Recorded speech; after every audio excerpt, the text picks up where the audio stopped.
चलिए, a very very good morning to everyone. Good morning. प्यारे बच्चों, एक छोटा सा अनाउंसमेंट है. इस वीक में एक मोल कंसेप्ट की प्रैक्टिस क्लास रहेगी ऑनलाइन, है ना. वो जो सवाल मेरा अभी क्लास में कराने का मन था, तो उसको मैं एक बार सोच रहा हूँ ऑनलाइन प्रैक्टिस सेशन रख लूं. ऑफ कोर्स उसका एक प्रॉपर पीडीएफ नोट्स हो जाएगा, उससे मैं शेयर कर दूंगा. तो सभी लोग उन सवालों को एक बार जरूर लगाइएगा, है ना. तो इसी वीक में उसको अरेंज करूंगा. आज तो नहीं होगा, फ्राइडे या सैटरडे को एक मोल कंसेप्ट की प्रैक्टिस क्लास रहेगी. केवल न्यूमेरिकल चलेगा. मतलब वही जो मुझे क्लास में कराना था, जो मैं लेक्चर के चक्कर में नहीं करा पा रहा हूं, जिसे मैं ऑनलाइन करा सकता हूं. ठीक है, तो उस क्लास को जरूर करिएगा. एक बात. दूसरी बात, मैं मान के चलता हूं आप सबने मोल कंसेप्ट एक बार नोट्स पढ़ लिया होगा. होमवर्क जब मैं कहूं तब तक हो जाना चाहिए. अगर अभी आप रोज के 15 सवाल के नियम से चल रहे हो, ज्यादा नहीं, तो भी मैं जब तक डेडलाइन ले रहा हूं तब तक हो जाएगा. लेकिन अगर कोई बच्चा, बच्चों मैं आपसे कुछ कह रहा हूं, आपका ध्यान चाहिए. लेकिन अगर कोई बच्चा रोज के 15 सवाल भी नहीं कर रहा, मैं मान के चल रहा हूं मंडे ट्यूसडे तक आपका मोल कंसेप्ट हो जाएगा. अगर आप रोज के 15 सवाल भी अटेम्प्ट नहीं कर रहे हैं, तो फिर वो नहीं हो पाएगा. मैं होमवर्क एक साथ दे देता हूं, लेकिन मैं उम्मीद करके चलता हूं कि अभी अच्छा खासा टाइम है, उसके हिसाब से आप करते रहो. मतलब ऐसा नहीं मैंने कहा कल किसी कीमत पे कंप्लीट चाहिए. वो इसलिए एक प्रेशर बना रहे, कुछ तो करो यार. पर मैं एक मार्जिन लेके चलता हूं कि इतनी डेट तक हो जाना चाहिए. तो प्लीज 15 सवाल का रोज नियम आप चल रहे हो ना. एक आदत आपको और डालनी है आज. आयनिक इक्विलिब्रियम तक बस डेली शॉर्ट नोट्स. क्या वर्ड बोला मैंने?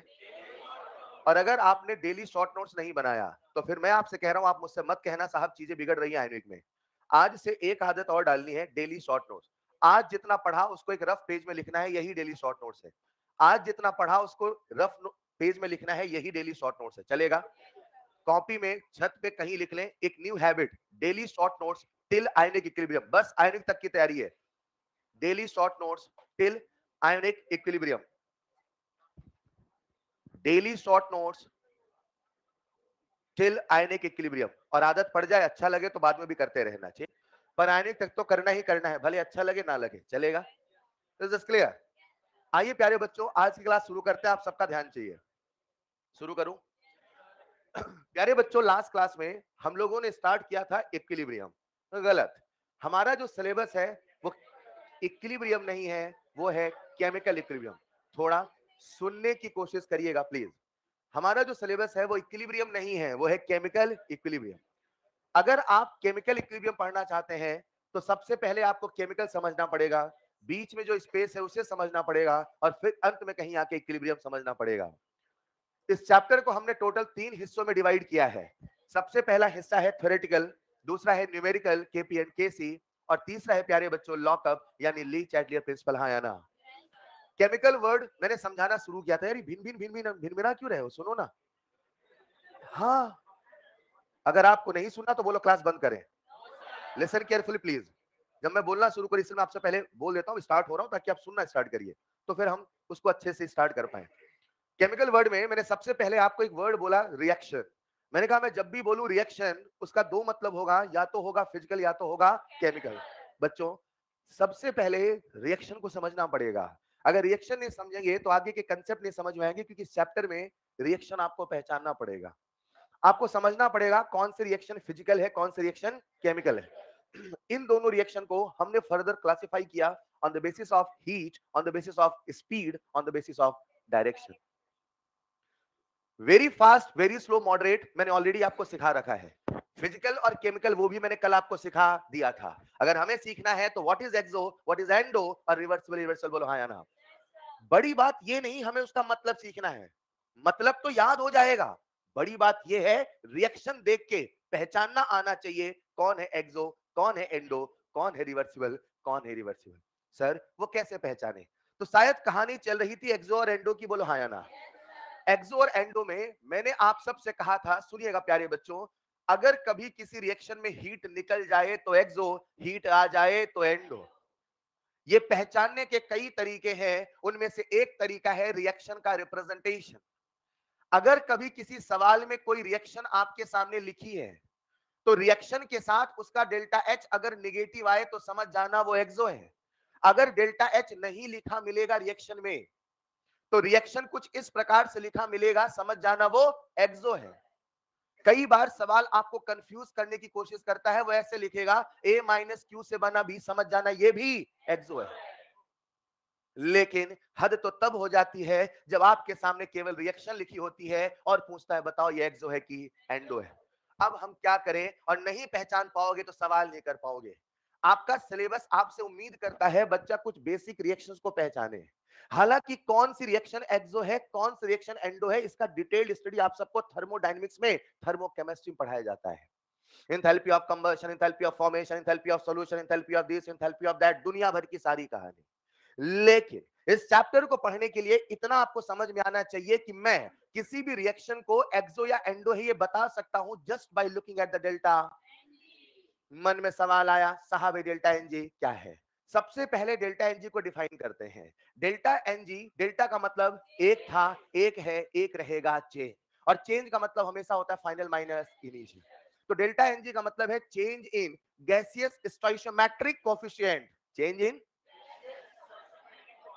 ये मोल नहीं है, ये यहाँ पे गैसियस स्टोइचियोमेट्रिक है। एक फॉर्मूला लिख लीजिएगा, delta n g equal to summation of gaseous stoichiometric coefficient of product, summation of gaseous stoichiometric coefficient of product minus summation of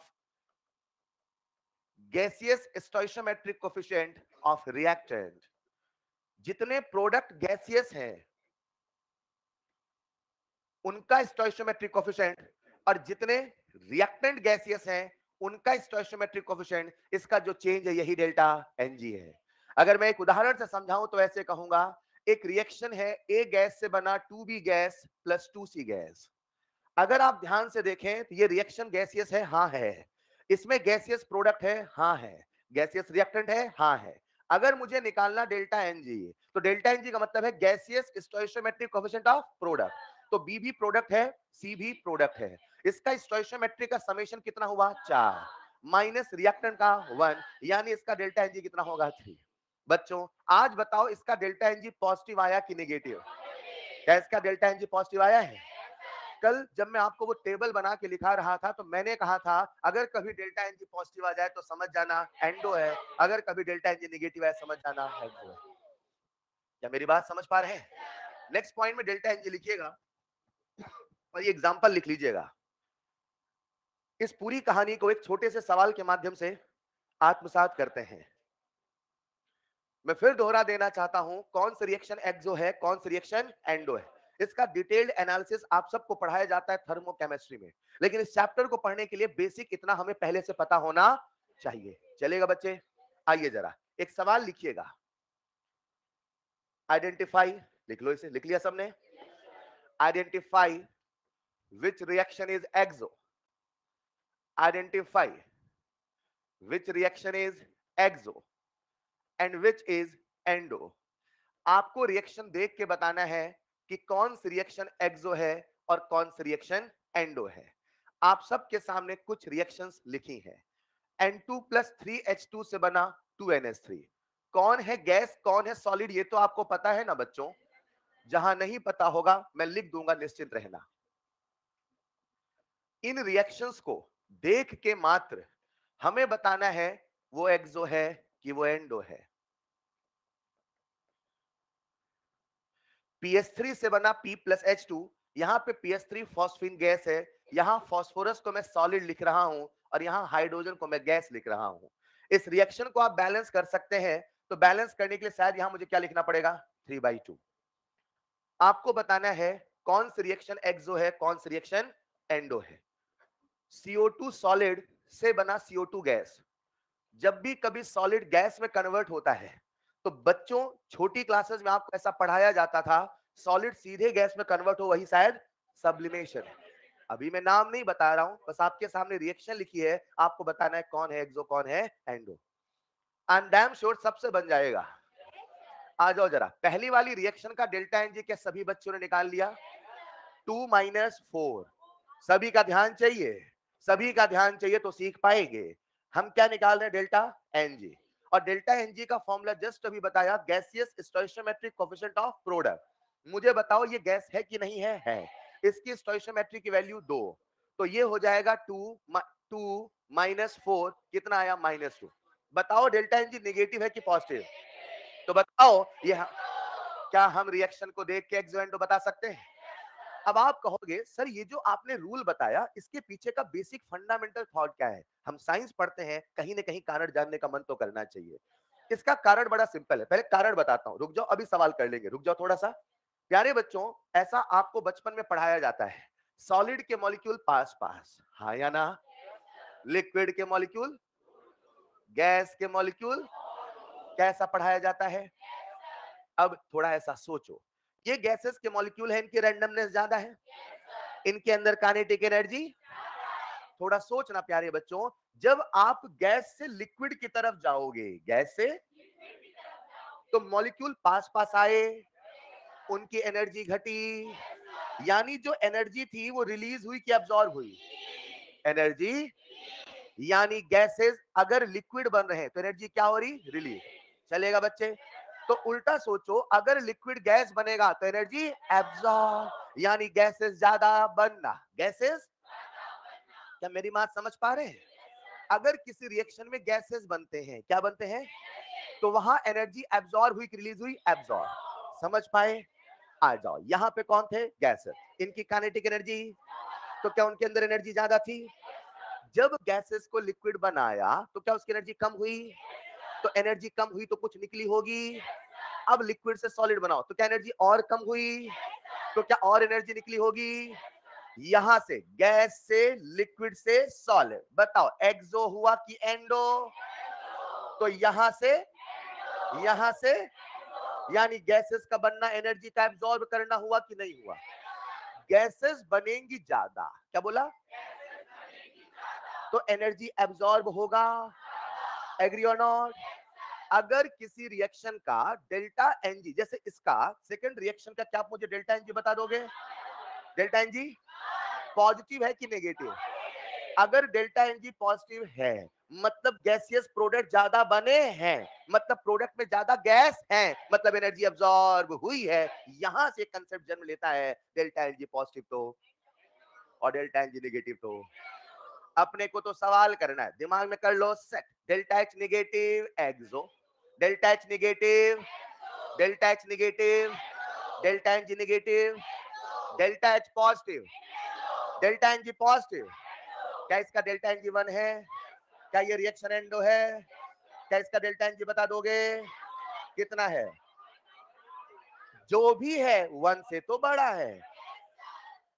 चलेगा? सॉलिड को काउंट करोगे नहीं करोगे? मैंने सॉलिड लिखा तो मानना पड़ेगा, गैस लिखता तो गैस मानते, जो लिखा वो मानना पड़ेगा। क्या इसका डेल्टा एनजी मेरे प्यारे बच्चों 3/2 - 1 होगा? ये पॉजिटिव आया कि निगेटिव आएगा? रिएक्शन एंडो की एक्सो। अगला सवाल बोलो ना, क्या ये भी एंडो है? डेल्टा एनजी बराबर, क्या हम रिएक्शन को देख के पहचान लेंगे? लिखिएगा जरा। चलो, एक्सो भी हो गया, एंडो भी हो गया। Very fast, moderate, very slow, physical, chemical. अब क्या सीखना बाकी है? Reversible, irreversible. अभी सब हम केमिकल का मतलब सीख रहे हैं, राइट? लिखिएगा।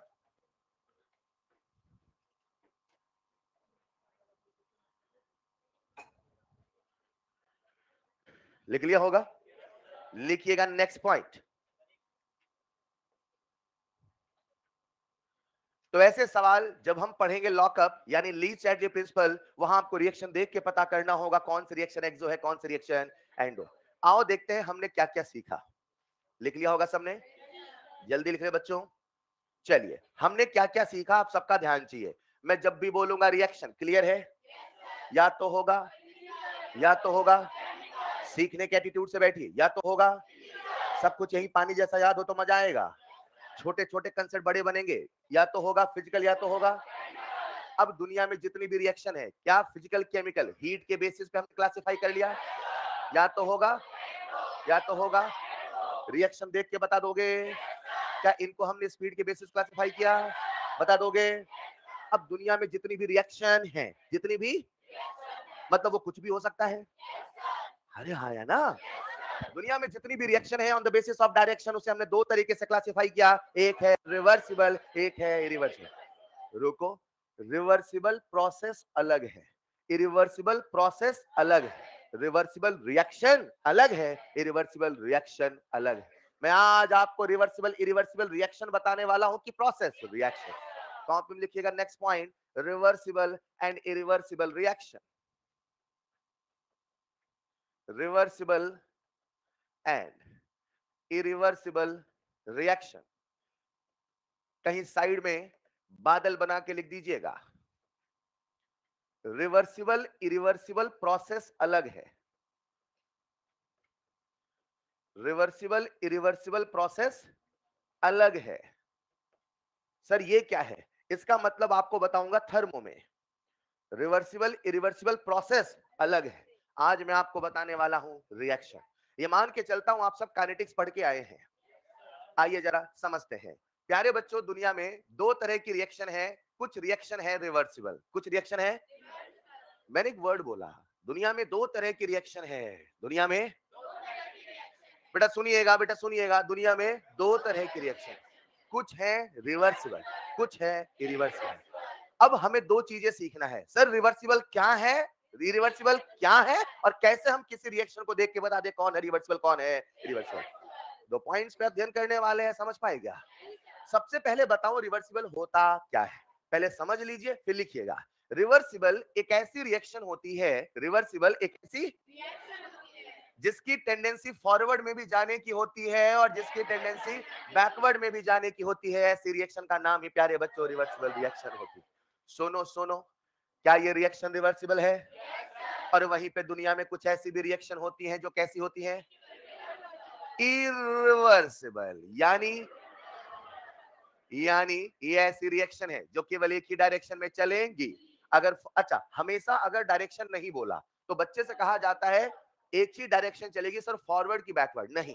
अगर कभी किसी रिएक्शन में कुछ नहीं बोला, उसका बट ऑब्वियस अजम्पशन होता है फॉरवर्ड। तो मैंने बोला इरिवर्सिबल रिएक्शन एक ऐसी रिएक्शन है जो एक डायरेक्शन में चलेगी। तो बताओ वो एक डायरेक्शन क्या बोलोगे? एक ऐसी रिएक्शन जो मात्र एक ही डायरेक्शन में चलती है, दैट इज फॉरवर्ड। बैकवर्ड नहीं बोलना, याद रखिएगा, चलेगा। उस रिएक्शन के क्या नाम रखा? इरिवर्सिबल। रिएक्टेंट है और ये चलेगा। इस रिएक्शन का अपना स्वभाव होगा, रिएक्टेंट धीरे धीरे खत्म हो रहा, क्या बन रहा? प्रोडक्ट। समय के साथ रिएक्टेंट घटता, प्रोडक्ट बढ़ता। क्या धीरे धीरे रिएक्टेंट खत्म हो रहा है? क्या धीरे धीरे प्रोडक्ट बढ़ रहा है? एक समय ऐसा आएगा जब रिएक्टेंट खत्म हो जाएगा और प्रोडक्ट बन जाएगा। बोलो हाँ या ना? लेकिन प्यारे बच्चों, अगर वही रिएक्शन होती रिवर्सिबल, कैसी होती? रिएक्टेंट से क्या बना? आगे जाने की रफ्तार। क्या हम रफ्तार पढ़ के आए हैं? प्रोडक्ट से क्या बना? ये रिएक्शन रिवर्सिबल है कि इरिवर्सिबल? रिवर्सिबल क्यों है? क्योंकि वो है। दुनिया में दो तरह की रिएक्शन होती है, कुछ रिवर्सिबल है, कुछ इरिवर्सिबल। पहले समझो रिवर्सिबल क्या है, फिर समझो रिवर्सिबल हम देख के कैसे बताएं। मगर अगर वो रिवर्सिबल है तो वो है क्योंकि वो, जस्ट क्लियर। बताओ, ये फॉरवर्ड जा रही बैकवर्ड में, दोनों में। आगे जाने की रफ्तार, पीछे आने की। अगर कोई रिवर्सिबल रिएक्शन है तो वो दोनों डायरेक्शन में चलेगी। बोलो ना यार। समय के साथ रिएक्टेंट घटता, प्रोडक्ट बनता। एक समय ऐसा जितना जाएगा उतना क्या सब कुछ थम सा जाएगा, और जिस वक्त सब कुछ थम सा जाता है वही कहलाता है इक्विलिब्रियम। थम जाएगा कि थम सा जाएगा? थमना अलग है, थम सा जाना। रुकना अलग है, रुक सा जाना। इक्विलिब्रियम इस रिएक्शन के जीवन में आएगा, लेकिन अगर वहीं पे रिएक्शन इरिवर्सिबल है तो उसके जीवन में कभी भी इक्विलिब्रियम आने वाला नहीं है। हम जिस चैप्टर को पढ़ रहे हैं उसका क्या नाम है? Chemical equilibrium. बताओ किस रिएक्शन में चलेगा? रिवर्सिबल। हमारा सिलेबस रिएक्शन है। फिजिकल केमिकल है, एक्सो एंडो है, very fast very slow moderate है, मॉडरेट। मॉडरेट में भी रिवर्सिबल है, रिवर्सिबल है, दोनों है। रिवर्सिबल में इक्विलिब्रियम आएगा, रिवर्सिबल में इक्विलिब्रियम, इरिवर्सिबल में नहीं आएगा, लेकिन वो भी पढ़ा जाएगा। रुको जरा, क्या इसके जीवन में इक्विलिब्रियम आएगा? क्या सब कुछ थम सा जाएगा? किसके जीवन में? और अगर सब कुछ थम सा जाएगा तो जाते जाते थम जाएगा, आते आते। एक रिवर्सिबल रिएक्शन कभी खत्म नहीं होती है। A reversible reaction never complete. क्या आप इसे फील कर पा रहे हैं? अ रिवर्सिबल रिएक्शन यूं तो रिएक्शन खत्म हो जाती है, लेकिन दुनिया में दो तरह की रिएक्शन है, कुछ है रिवर्सिबल, कुछ है इरिवर्सिबल। रिवर्सिबल रिएक्शन कभी भी खत्म होने वाली नहीं है। जैसे मैंने कहा रिवर्सिबल रिएक्शन खत्म होने वाली नहीं, बच्चे ने दंड से कहा यानी इरिवर्सिबल रिएक्शन खत्म हो जाएगी। रोको, आप अभी काइनेटिक्स पढ़ के आए हो। क्या पढ़ के आए हो? जीरो ऑर्डर पढ़ा, फर्स्ट ऑर्डर पढ़ा। अरे सुनो, दुनिया में कुछ रिएक्शन इरिवर्सिबल होती है, इनके जीवन में इक्विलिब्रियम नहीं आता है। हाँ ये सच है, ये खत्म हो जाती हैं, लेकिन याद रखना दुनिया की हर इरिवर्सिबल रिएक्शन खत्म हो कोई जरूरी नहीं है। अगर ऑर्डर हुआ फर्स्ट तो खत्म होने वाली, समझ पा रहे हो क्या मेरे प्यारे बच्चों? क्या आप सबका ध्यान बोर्ड पे है? अगर वो रिवर्सिबल है, अगर वो पहचानते कैसे अभी बताता हूं। अगर वो रिवर्सिबल है, क्या उसके जीवन में क्यों आएगा? सब कुछ थमसा, कभी खत्म नहीं हो। अरे बोलो ना। एक बच्चा मुझसे कहता है सर दुनिया में दो तरह की रिएक्शन होती है। चलो मान लिया, अब ये बताओ हम किसी रिएक्शन को देख के बताएं कैसे कौन है रिवर्सिबल कौन है इरिवर्सिबल। पहचानना चाहेंगे? कॉपी में आप क्या करना है, टेबल बना लेना, एक तरफ लिखना रिवर्सिबल, एक तरफ लिखना इरिवर्सिबल। मैं अलग अलग लिख रहा हूं ताकि सबको दिखता रहे। लिखते चलिए जल्दी जल्दी जल्दी जल्दी, इतनी रफ्तार में लिखना का बिजली भी घबरा जाए। ठीक, लिखिए, बिजली से तेज लिखिए। लिखिएगा रिवर्सिबल। नंबर वन, ए से बना B, forward backward. Number two, equilibrium आता है। सर दुनिया की हर रिएक्शन में इक्विलिब्रियम आता है, हर रिएक्शन में जो कि रिवर्सिबल है, हर रिएक्शन में जो कि, क्या वर्ड बोला मैंने? हर रिएक्शन में जो कि, उसमें इक्विलिब्रियम आता ही आता है। लिखते रहिएगा, एक लाइन बोलता हूं और हो सके तो कहीं बादल बना के लिख लेना। एक रिवर्सिबल रिएक्शन, क्या बोला? जीती ही इसलिए है, जीना समझते हैं, जीती ही इसलिए है कि कभी न कभी उसके जीवन में इक्विलिब्रियम आ जाए। उसके जीवन का एक मकसद है इक्विलिब्रियम। समझ पा रहे हैं क्या? तो इस समय कुछ ऐसे कहूं, एक रिवर्सिबल रिएक्शन चलती ही इसीलिए, चलती ही तभी तक, चलती ही इसीलिए तो टाइम पास बोला ना मैंने, चलती ही इसीलिए, चलती ही, इसको समझो, चलती ही मतलब उसके होने का कारण भी वही है और डेस्टिनी भी वही है। चलती इसीलिए और चलती तभी तक जब तक उसके जीवन में क्या ना आ जाए, इक्विलिब्रियम। सर इक्विलिब्रियम ऐसी क्या चीज है, समझेंगे, लिखिएगा, लिखते चले। ये लिख लिया आपने, इक्विलिब्रियम आता है। कहीं साइड में एक दूसरा बादल बनाइएगा, लिखिएगा। अगर आप कुछ अच्छा ना बोले तो ना बोलिए बेटा, सुनते रहिए। एनी रिवर्सिबल रिएक्शन, कोई रिवर्सिबल रिएक्शन, लिखिए, चलती ही इसीलिए, कोई रिवर्सिबल रिएक्शन, क्या बोला मैंने? कोई रिएक्शन, कोई रिवर्सिबल रिएक्शन, चलती इसीलिए, लिख लो बेटा, चलती ही इसीलिए, चलती ही तभी तक, है को कॉमन ले लिया, चलती ही इसीलिए, चलती ही तभी तक है, चलती ही इसीलिए, चलती ही तभी तक है, जब तक उसके जीवन में इक्विलिब्रियम ना आ जाए, जब तक उसके जीवन में इक्विलिब्रियम ना आ जाए। मैं इसी लाइन को आपको इस पूरे चैप्टर में समझाते रहूंगा और फिर देखना एक दिन ऐसा आएगा जब उसके जीवन में इक्विलिब्रियम आ जाएगा और वहीं कहीं दूर आप बैठे होंगे, आपसे रहा ना जाएगा। आप कहेंगे भाई साहब इसको डिस्टर्ब करते हैं, और बस जैसे आपने डिस्टर्ब किया इतने मार्केट में आएगा लॉकअप। कौन आएगा? आपने उसकी खुशियां छीनी कैसे, और जैसे आपने खुशियां छीनी भाई साहब इतने में आपको लॉकअप में डाला जाएगा। समझ पा रहे? वेल, एक रिवर्सिबल रिएक्शन में क्यों आता है, नेवर कंप्लीट। मैं एक लाइन बोलता हूं, लिखो जरा, नेवर, लिख लिया? Statement number one, reversible reaction never complete, सही। इरिवर्सिबल रिएक्शन ऑलवेज कंप्लीट, चलेगा? मैंने बोला हाँ ये सच है, रिवर्सिबल रिएक्शन कभी खत्म नहीं होती, मगर इरिवर्सिबल रिएक्शन भी कुछ ऐसी होती हैं जो खत्म नहीं होती। उदाहरण है फर्स्ट ऑर्डर रिएक्शन आया है। फिलहाल ये लिख लिया। अब आ जाओ इरिवर्सिबल में, लिख लीजिएगा, ए से बना बी, वन डायरेक्शन, कुछ ना बोला जाएगा, हमेशा फॉरवर्ड ही माना, always forward, always forward. Number two, equilibrium नहीं हो, क्रॉस कर देना, इक्विलिब्रियम नहीं आता है। थर्ड पॉइंट, बताओ कंप्लीट लिखूं कि जनरली कंप्लीट? बहुत अच्छे बच्चों, लिखिएगा। Next point, generally complete, generally complete. कहीं साइड में बादल बना के लिख देना, फर्स्ट ऑर्डर रिएक्शन। कहीं साइड में बादल बना के लिख दीजिएगा। सर जगह नहीं तो बेटा नीचे ऊपर जहां जगह मिले बादल बनाइए। फर्स्ट ऑर्डर रिएक्शन इरिवर्सिबल है but also never complete. First order reaction irreversible है बट ऑल्सो नेवर कंप्लीट। क्या दुनिया बनाई है बनाने वाले ने। First order reaction, first order reaction irreversible है फिर भी कभी खत्म होती नहीं है। आइए जरा प्यारे बच्चों, आप सबका ध्यान चाहिए। मैंने आपको रिवर्सिबल इरिवर्सिबल बताया। अब समय है ये सीखने का कि कौन है रिवर्सिबल कौन है। प्यारे बच्चों, आप सबने सुना होगा कंबशन, सुना है, जलना, और केमिस्ट्री कहती है जलो तो। मैंने आपके सामने मीथेन का करा दिया कंबशन। क्या कराया। जब मीथेन का कंबशन होगा तो क्या CO2H2O बनेगा। एक सवाल पूरी क्लास से पूछना चाहता हूं, जब मीथेन जलेगा, जब मीथेन, तो समय के साथ घटेगा। आप बताओ ये जो बना है क्या इससे फिर से कभी मीथेन बनाया जा सकता है। कोई जल जाएगा तो लौट के ना आएगा, कोई जल जाएगा तो, मतलब जो जल जाएगा वो कभी रिवर्सिबल होने वाला नहीं। जलेगा मतलब कंबशन हमेशा कैसा होगा, इरिवर्सिबल। एक लाइन कहना चाहता हूं, कह दूं क्या। All combustion reactions are irreversible. चलेगा। इरिवर्सिबल में एग्जांपल लिखना, नंबर 1 कंबशन रिएक्शन, बस इतना लिखना, एग्जांपल मत लिखना। आपको समझ में नहीं आया क्या लिखना है, बस इतना लिखना है, बस इतना। नहीं समझे, लिख लीजिए। कोई जल जाएगा तो लौट के नहीं।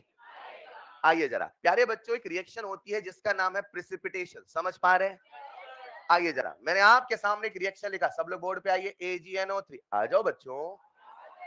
सिल्वर नाइट्रेट, लो जरा सॉल्यूशन। झूठ बोलते हो, लो सॉल्यूशन।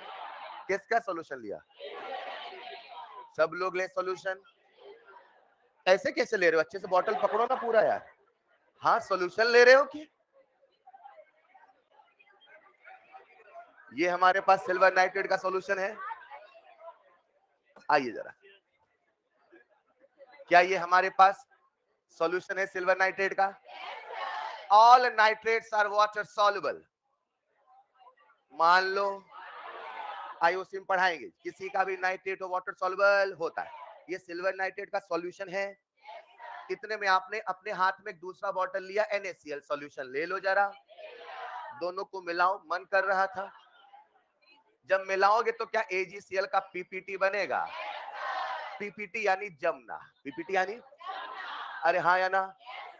जो जम जाएगा वो लौट के नहीं। कोई जल जाएगा तो ना आ पाएगा, कोई जम जाएगा तो भी तो नहीं आ पाएगा। समझ पाए क्या, नहीं समझे, लिखिएगा second point, precipitation reaction. Solution बेटा अब रख दो साइड में, बोला हो गया एक्सपेरिमेंट। कुछ कह रहे हैं सर, आगे भी कुछ करना था क्या,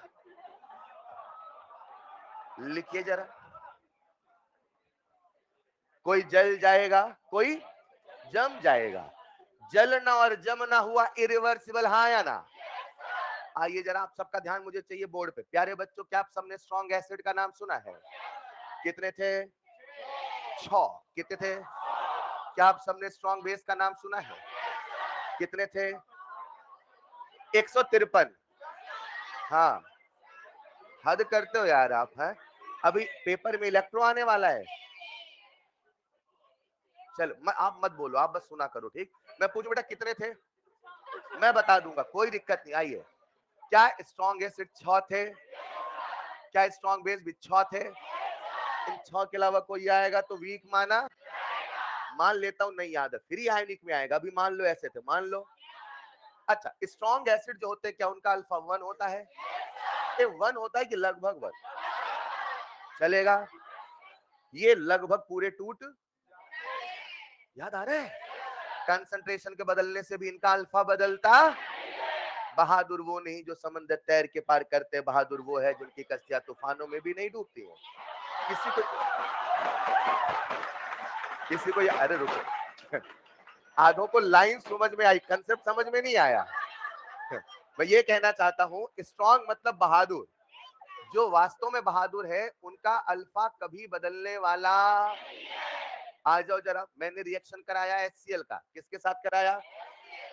NaOH के साथ। मान लो पूरा टूट, पूरा टूट, इससे सॉल्ट बन। अब बताओ, ये पूरा टूटा, ये भी पूरा टूटा। जब पूरा टूट गया, पूरा टूट, अच्छा ये पूरा क्यों टूटा? क्योंकि स्ट्रॉन्ग इलेक्ट्रोलाइट। ये स्ट्रॉन्ग क्यों है? क्योंकि वो है। मैंने आपको 6 याद कराए थे। अब इससे जब स्ट्रॉन्ग से ये रिएक्शन हुआ, ये दोबारा कभी जाने वाला। जो कहने वाला हूं ध्यान से सुनिएगा मेरे प्यारे बच्चों, बहुत ध्यान से। कोई जल जाएगा। क्या बोला? कोई। और अगर स्ट्रॉन्ग एसिड स्ट्रॉन्ग बेस का न्यूट्रलाइजेशन रिएक्शन होगा, इन तीन के अलावा जो भी आएगा सब रिवर्सिबल माना जाएगा। रिवर्सिबल इरिवर्सिबल की पहचान करने चले थे।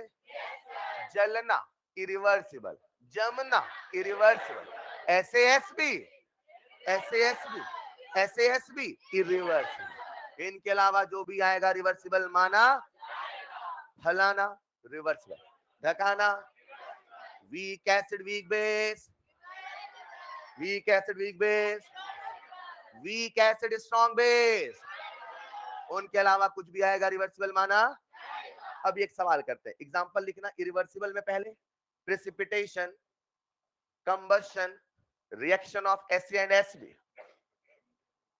Reaction of SA and SB। Strong acid strong base की रिएक्शन का नाम है न्यूट्रलाइजेशन रिएक्शन। तो याद रखना, दुनिया का हर न्यूट्रलाइजेशन इरिवर्सिबल नहीं होता, केवल स्ट्रॉन्ग एसिड स्ट्रॉन्ग बेस का। तभी जब हम आयनिक इक्विलिब्रियम पढ़ेंगे, इसके जीवन में इक्विलिब्रियम नहीं आएगा, बाकी हमेशा आएगा। Is this clear? सुन लो लाला यार, बिना मन के पढ़ते हो यार, क्यों आते हो? फिर घर बैठो ना पैसा जमा करके। हाँ, आए हो तो पढ़ो प्लीज। सुनो, स्ट्रॉन्ग एसिड स्ट्रॉन्ग, और क्या पैसा जमा करी घर बैठी, हमें मजा आएगा। आज कोई नहीं है, चलो चलो घर। Strong acid strong base. यार एक बात बताओ, कोई पढ़ते पढ़ते कैसे काम चल रहा है ये कोई तरीका है पढ़ने का क्या? आप बताओ, ये सही है क्या? सही हो तो मैं भी ऐसे पढ़ाऊंगा बेटा, ही। सही हो तो बताइए, ऐसा है क्या कोई तरीका? बेटा समझ में आया, ही। क्यों ऐसा काम करते हैं आप? हैं,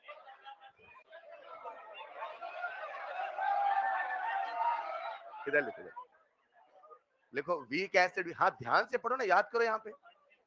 week acid weak base, weak acid weak base. लिख लिया होगा, वहां लिख लेना। Week acid weak base, weak acid strong base, dot dot dot. चलेगा? उन तीन के अलावा कोई भी आएगा रिवर्सिबल माना। आइए, एक छोटा सा सवाल, मुझे आप सबका ध्यान चाहिए। कहीं ना कहीं आपको इतना तो समझ में आया कि दो तरह की रिएक्शन है, एक है रिवर्सिबल, एक है। अरे हाँ या ना? एक बच्चा मेरी बातों को ध्यान से सुन रहा था, वो बच्चा मुझसे कहता है, सर एक बात बताओ। मैंने कहा क्या? सर आपने मुझे ये तो बताया कि जो रिवर्सिबल रिएक्शन है वो दोनों डायरेक्शन में जाती है। जो रिवर्सिबल रिएक्शन एक डायरेक्शन जाती है, इसके जीवन में सब कुछ थमसा, इसके जीवन में सब कुछ चलता ही जाता, लेकिन फिर भी कभी थकते। लेकिन लेकिन लेकिन आपने कहा पहचानना हो तो उन तीन के अलावा जल जाएगा, जम जाएगा, SAS भी। उनके अलावा जो भी आएगा रिवर्सिबल माना। पूछ लेता हूं, कैल्शियम कार्बोनेट से बना calcium oxide plus CO2, reversible irreversible? अभी रिएक्शन लिखा था लाला, मुझे बताओ ये जलना है कि जमना है? न जलना है ना जमना है। ऐसे है कि SB है? रिवर्सिबल है कि नहीं है? है। रिवर्सिबल है कि नहीं है? रिवर्सिबल है कि नहीं? बोलो ना यार। याद रखिएगा, हमारे सिलेबस में जाने अनजाने में जितनी भी रिएक्शन आने वाली है, उन तीन के अलावा वो सब के सब रिवर्सिबल। दिमाग पे जोर देने की आवश्यकता नहीं। अब आप सबका मुझे ध्यान चाहिए प्यारे बच्चों। तो बच्चा मुझसे क्या कहता है, उसका सवाल कुछ ऐसा था, जरा सुन। उसका सवाल कुछ ऐसा था, आ जाओ जरा प्यारे बच्चों, इमेजिन करते हैं हम सबके सामने एक बर्तन। सब लोग देखो जरा, दिख रहा है बर्तन? इसमें मैंने भर दिया कैल्शियम कार्बोनेट। भरो। अच्छा, अब थोड़ा गर्म करो। अच्छा, अब जब ये कैल्शियम कार्बोनेट यहाँ पे टूटेगा तो क्या कैल्शियम ऑक्साइड CO2 बनेगा? कैल्शियम ऑक्साइड आपके सामने रिएक्शन लिख रहा हूं, कैल्शियम ऑक्साइड से बना, कैल्शियम कार्बोनेट से बना, कैल्शियम ऑक्साइड प्लस CO2 चलेगा। अब हुआ क्या प्यारे बच्चों, ये जो बर्तन था आपने गलती से खुला छोड़ दिया, भूल गए थे। अरे मान लो, पहले बताओ ये रिएक्शन रिवर्सिबल है कि नहीं है? उन तीन के अलावा जो आएगा रिवर्सिबल माना? क्या ये रिएक्शन रिवर्सिबल है? क्या इसके जीवन में सब कुछ थम सा जाएगा? आपको लगा कैल्शियम कार्बोनेट गर्म कर रहे हैं, कभी ना कभी सब कुछ थम सा जाएगा, कैल्शियम कार्बोनेट सारा खत्म होने वाला नहीं है। अरे जो रिवर्सिबल रिएक्शन है उसके जीवन में क्यों आएगा, इसलिए वो कभी खत्म होने वाली नहीं है। बढ़िया चल रहा था लेकिन बर्तन था खुला, बर्तन था। कुछ देर के बाद आप लौट के आए, सारा चूना पत्थर हुआ खत्म। अब बताओ अगर वो रिएक्शन के जीवन में इक्विलिब्रियम आता तो सब कुछ थम सा जाता, तो कभी खत्म नहीं होता, फिर खत्म कैसे हो गया? CO2 उड़ गया। मतलब एक नियम बना लेते हैं, अगर किसी रिवर्सिबल रिएक्शन में, अगर किसी इक्विलिब्रियम का आना है, इक्विलिब्रियम का, तो वो तभी आ पाएगा जब सारे प्रोडक्ट, सारे रिएक्टर वहां अवेलेबल होने, किसी को बाहर जाने की इजाजत, एक बार पैक हो गए तो पैक हो गए। लेकिन एक बच्चा यहाँ पे कंसेप्ट बना लेता है। कंसेप्ट क्या बनाता है? अच्छा सर, यानी जो भी रिवर्सिबल रिएक्शन है, जो भी रिवर्सिबल, वो कभी भी खुले बर्तन में होने वाली। रॉन्ग, मैंने ऐसा नहीं बोला, मैंने ये बोला अगर कोई सब्सटेंस एस्केप कर सकता है, अगर कोई सब्सटेंस, तो फिर अब बर्तन करना होगा बंद, क्योंकि बर्तन बंद नहीं होगा तो एस्केप कर जाएगा, एस्केप कर जाएगा, नहीं होगा, नहीं होगा तो बैकवर्ड कहां से आएगा? मैं एक लाइन बोलता हूं, हाँ या ना में जवाब देना है, बोल दूं? Reversible reaction always performed in close container. Reversible reaction generally performed in close container, बशर्ते कोई एस्केप नहीं होना चलेगा। रिवर्सिबल के नीचे लिखिएगा नेक्स्ट पॉइंट, रिवर्सिबल के नीचे लिखिएगा नेक्स्ट पॉइंट, रिवर्सिबल के नीचे, reversible reaction, reversible reaction generally performed in, reversible reaction generally performed in, generally performed in closed container। गौर फरमाइएगा, मैंने जनरली बोला है, generally performed in close container. Bracket लिख देना, कोई भी सब्सटेंस एस्केप नहीं होना चाहिए, कोई भी सब्सटेंस एस्केप नहीं होना चाहिए। तो बच्चे दिमाग में ये बिल्कुल मत रखना कि इक्विलिब्रियम केवल खुले बर्तन में आता है। मैं आपके सामने एक रिएक्शन लिख रहा हूं जिसे आपने शायद केमिकल काइनेटिक्स में पढ़ा है, hydrolysis of Easter in acidic medium. कितने बच्चों को याद है? Raise your hand. ऑर्डर बता दो, ये सूडो ऑर्डर, एक मिनट, ये फर्स्ट ऑर्डर है कि सूडो फर्स्ट ऑर्डर? ऑर्डर 1 भी है, नकली वाला 1 भी है, मॉलिक्युलरिटी 2 है, मगर मॉलिक्युलरिटी नकली वाली 1 नहीं याद है यार। आप मेहनत नहीं करते हो बच्चों यार, बस उम्मीदें करते हो। हाँ आइए जरा, जब इसकी रिएक्शन होगी तो प्रोडक्ट क्या बनेगा बता दोगे? CH3COH प्लस C2H5OH चलेगा। अब आप इस रिएक्शन को खुले बर्तन में कराइए चाहे बंद बर्तन कराइए, इक्विलिब्रियम आएगा ही आएगा। रट के मत जाना कि इक्विलिब्रियम केवल बंद बर्तन में आता है। इक्विलिब्रियम बंद बर्तन में तब आता है जब कोई गैसियस सब्सटेंस होता है। रुको रुको रुको, हमारा चैप्टर का नाम बोलो। इक्विलिब्रियम नहीं है, केमिकल इक्विलिब्रियम भी नहीं है, हमारे चैप्टर का नाम है गैसियस केमिकल इक्विलिब्रियम। क्या नाम है? जाने अनजाने में हम जितनी भी रिएक्शन लेने वाले हैं 99%, क्या वर्ड बोला मैंने? 99%, उसमें हमेशा एक सब्सटेंस गैसियस होगा ही होगा। मतलब हमारा सिलेबस इक्विलिब्रियम नहीं है, केमिकल इक्विलिब्रियम नहीं है, क्या है? Gaseous chemical equilibrium. चलेगा। फिलहाल क्या आपने वाला पॉइंट लिख लिया था?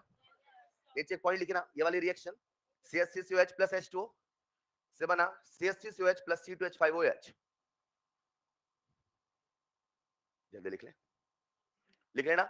This reaction can attain equilibrium, this reaction can attain equilibrium in close as well as open container। मैंने लिखा नहीं, मैंने बोल दिया है बस। in close as well as, in close as well as in open container। कुछ ऐसे देखते रहते ना स्क्रीन की तरफ, उनको देख के कहता हूं मैं, लिख ही देता हूं। As well as in open container. चलेगा? तो ये मत दिमाग में बनाना कि क्यों हमेशा बंद बर्तन में आता है, खुले में भी आ सकता है, बशर्ते कोई स्केप नहीं करना चाहिए। लेकिन अगर बात करूं मैं इरिवर्सिबल की, तो बताओ इरिवर्सिबल खुले में कराएं बंद में कराएं, कहीं भी कराइए। लिखना जरा, इट डजंट मैटर। लिखो, it doesn't matter. It doesn't matter whether the container is close और ओपन, फर्क नहीं पड़ता उसको। It doesn't matter whether the container is whether the container is close और ओपन। अच्छा, अभी मैं आपको कुछ सवाल देने वाला हूं, आपको देख के बताना होगा कौन है फिजिकल, कौन है केमिकल, कौन है वेरी फास्ट, कौन है मॉडरेट, कौन है स्लो, सारी चीजें। चलेगा? खेलने वाले खेल पहचान कौन, कौन सा खेल। उसके पहले मैं चाहता हूं हर बच्चे को स्ट्रॉन्ग एसिड स्ट्रॉन्ग बेस याद होना चाहिए, नहीं याद है तो मजा नहीं आएगा। ठीक, आ जाओ जरा, चलो नेक्स्ट स्लाइड में। चलो बच्चों, सबसे पहले क्या आप सबको स्ट्रॉन्ग एसिड स्ट्रॉन्ग बेस याद है? मैंने इलेक्ट्रो में ऑलरेडी बताया था, नहीं बताया था, एक आखिरी बार बता देता हूं। स्ट्रॉन्ग एसिड नाम बोलो। HCl, HBr, HI, HNO3, H2SO4, HClO4। इन 6 के अलावा जो भी आएगा वीक माना, इनके जीवन में इक्विलिब्रियम आने वाला नहीं है। इनके अलावा जो भी आएगा उसके जीवन में इक्विलिब्रियम आएगा। नहीं समझे? नहीं समझे? लिखना जरा नेक्स्ट पॉइंट स्ट्रा बना के। स्ट्रॉन्ग एसिड जल्दी जल्दी लिखिए, अगर किसी को याद है जल्दी लिख लो, नहीं याद है इस चैप्टर में याद करना पड़ेगा। ठीक, मतलब इन 6 के जीवन में इक्विलिब्रियम आने वाला, लिख लेना। इनमें इक्विलिब्रियम नहीं आएगा,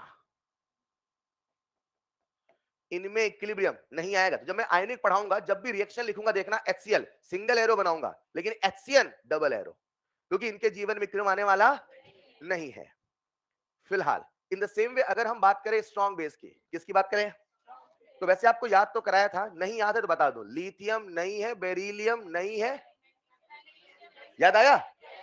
और कैल्शियम पे था क्वेश्चन मार्क। कितनों को याद है, रेजर है? यार क्या कर रहे हो यार बच्चे, रिवाइज नहीं कर रहे क्या बिल्कुल भी?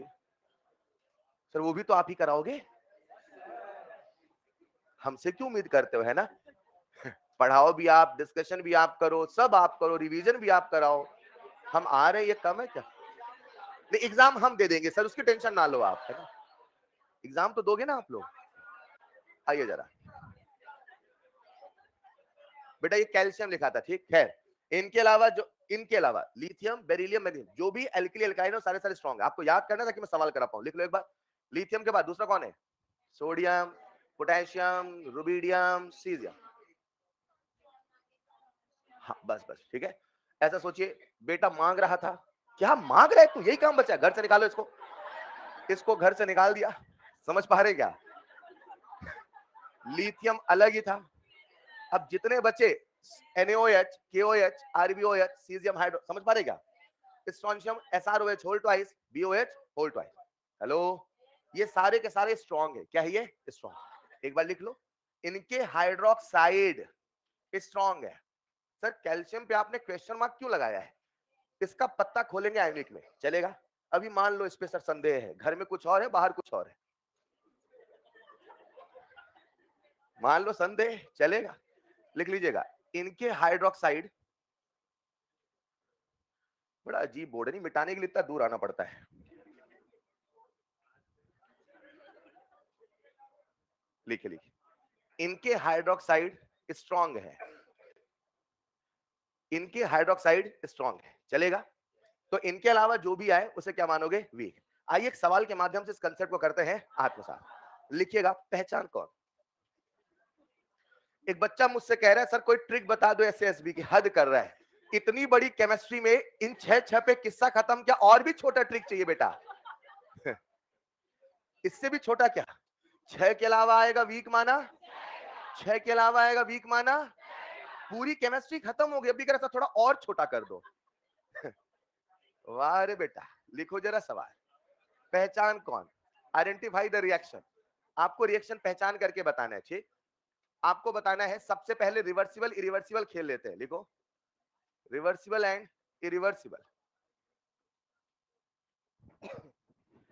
ये वही वाले बच्चे, इनको वन शॉट से भी मजा नहीं आता सर, सुपर शॉट चाहिए।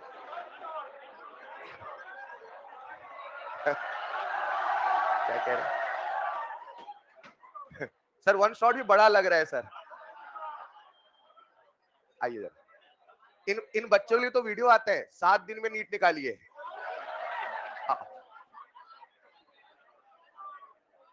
लिखो लिखो, NaOH प्लस HCl। कोई बोलेगा नहीं, प्लीज अपने आंसर लिखते चले।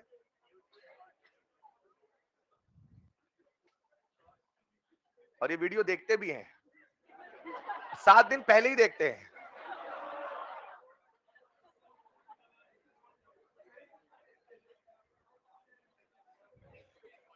पहले आता था ना 7 दिन में अंग्रेजी बोलना सीखिए, अब वो नीट में आ चुका है।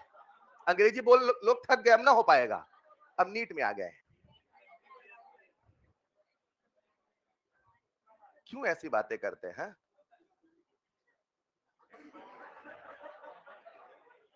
चलिए,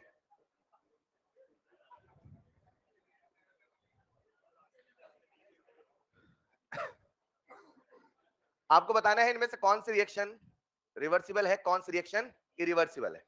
फटाफट कर लो बच्चों, मुझे पूरा यकीन है आपसे बन जाएगा। बन गया होगा? चलिए, तो समय के साथ साथ जैसे हम चैप्टर पढ़ते चलेंगे वैसे वैसे ये पहचान कौन का खेल चलता रहेगा। बेसिक फंडामेंटल आई होप आपको क्लियर हो गया। पहली रिएक्शन क्या कहते हो? रिवर्सिबल है कि रिवर्सिबल? पहली रिएक्शन है इरिवर्सिबल, हाँ या ना? अच्छा, इरिवर्सिबल बस इर लिख दूंगा, चलेगा? चलेगा। और दूसरी क्या कहते हो? HCN प्लस NaOH, ये वीक एसिड है कि नहीं है? उन 6 के अलावा जो भी आएगा वीक माना जाएगा। तो वीक एसिड स्ट्रॉन्ग बेस, क्या कहते हो? आइए जरा अगला क्या कहते हैं? मैंने बैलेंस नहीं किया, क्या फर्क पड़ता है सर? कोई जल जाएगा लौट के नहीं आएगा, कोई जम जाएगा फिर उठ नहीं पाएगा। अरे जम गया तो उठ कैसे पाएगा? और स्ट्रॉन्ग एसिड स्ट्रॉन्ग बेस के जीवन में कीड़े मारने वाला नहीं। अगली रिएक्शन क्या कहते हो? चलेगा? शानदार। देखते हैं आपने अभी तक क्या क्या सीख लिया, लिख लो जल्दी से। लिख लिया होगा?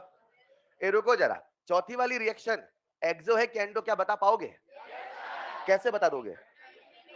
डेल्टा एनजी जीरो है, तो ना है एक्सो ना है एंडो। ऐसा नहीं है। डेल्टा एनजी का जो तरीका है वो मात्र इस चैप्टर को पढ़ने के लिए 98 या 99% फीसदी तक ही अप्लाई होगा। 100% आप एक्सो एंडो का ज्ञान चाहते हैं तो उसके लिए आपको थर्मोकेमिस्ट्री का वेट करना होगा। चलेगा? मतलब दिमाग में कंसेप्ट रख लेना, डेल्टा एनजी तब तक अप्लीकेबल है जब तक डेल्टा एनजी जीरो नहीं है। अगर डेल्टा एनजी जीरो है तो रिएक्शन एक्सो एंडो नहीं, ऐसा नहीं है, उसका भी कुछ स्वभाव है। सर वो क्या स्वभाव है, उसका डिटेल्ड एनालिसिस आपको मिलेगा थर्मोकेमिस्ट्री। अभी फिलहाल इस चैप्टर में वो जहां आवश्यकता पड़ेगी मैं बताऊंगा। Is this clear? आगे बढ़े क्या? आइए जरा प्यारे बच्चों, क्या हम लोग पढ़ रहे हैं इक्विलिब्रियम? ना। क्या हम लोग पढ़ रहे हैं केमिकल इक्विलिब्रियम? क्या हम लोग पढ़ रहे हैं गैसियस केमिकल? अब सुनना ध्यान से, गैसियस केमिकल इक्विलिब्रियम में गैसियस केमिकल हो गया। आ जाओ बेटा, बेटा आ जाओ बेटा, मुझसे बातें करो, मैं और आप आइए। ये है गैसियस केमिकल, केमिकल हो गया। अब ये बीच में स्पेस बाकी है, राइट? अगर आप इक्विलिब्रियम पढ़ना चाहते हैं, क्या पढ़ना चाहते हैं, तो आपको यहाँ पे कुछ बेसिक बेसिक कंसेप्ट है वो समझना पड़ेगा। ये ऐसे कंसेप्ट है जिन्हें मैं मोल कंसेप्ट पढ़ा सकता था लेकिन उसको मैंने बचाया क्योंकि यहाँ बताना था, राइट? वही मैं कहता हूँ कि वहां की बातें भी खत्म नहीं होती, वो चलता रहता है। वो छोटी छोटी बातें हमें जो पता होनी चाहिए इस चैप्टर को सीखने के लिए, पहले उन्हें बता देता हूँ, फिर हम लौटते हैं इक्विलिब्रियम में। चलेगा? बोलो बेटा। सॉलिड है?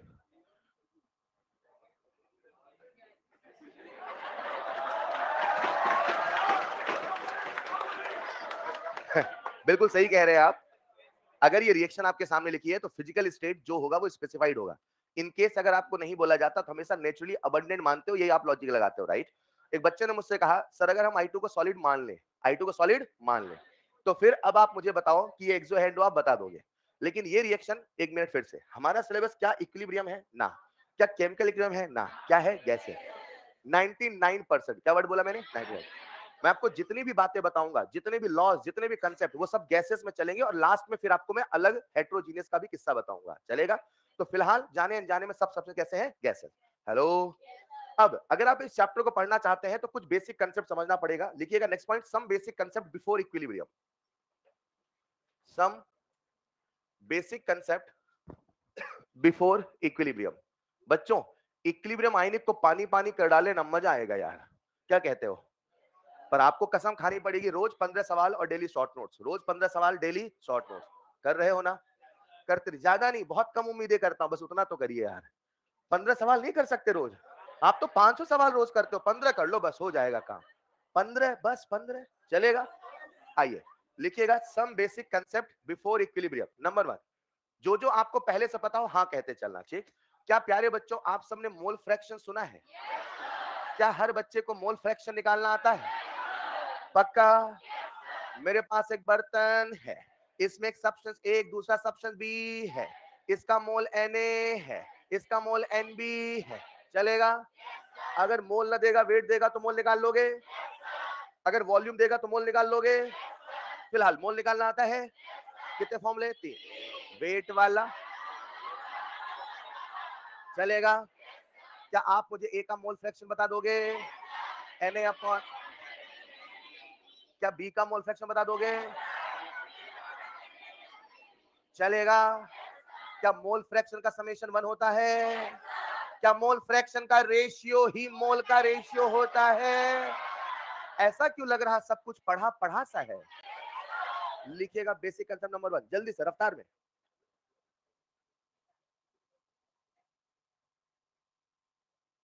कंसंट्रेशन यूनिट आपने रिवाइज कर लिया था? तो वो मॉड्यूल में कुछ एक सवाल है, उसको करने के लिए वो रिवाइज कर लेना, ठीक?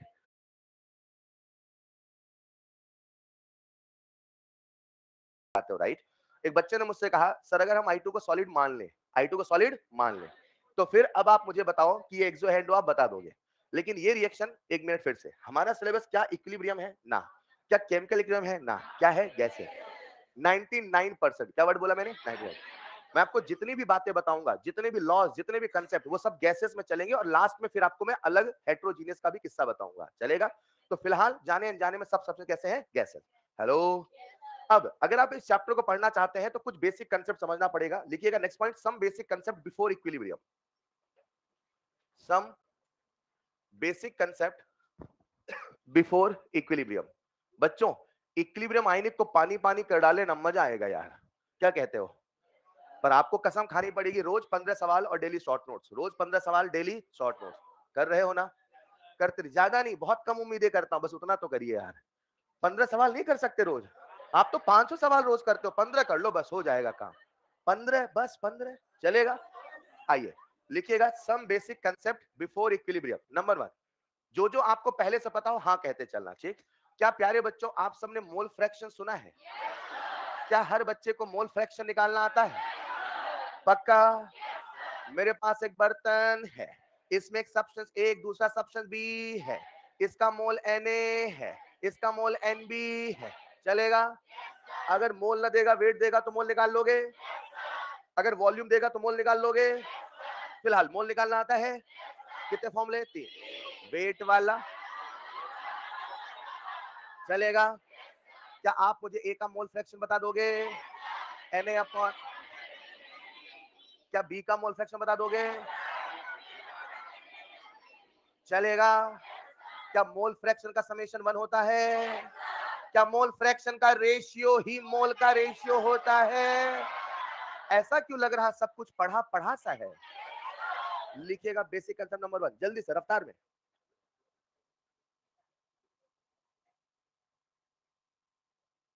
कंसंट्रेशन यूनिट आपने रिवाइज कर लिया था? तो वो मॉड्यूल में कुछ एक सवाल है, उसको करने के लिए वो रिवाइज कर लेना, ठीक? मतलब एक प्रैक्टिस मान लेना, उसके हिसाब से कर लीजिए। तो बेसिक कंसेप्ट नंबर 1 आपको सिखाने की आवश्यकता नहीं पड़ी।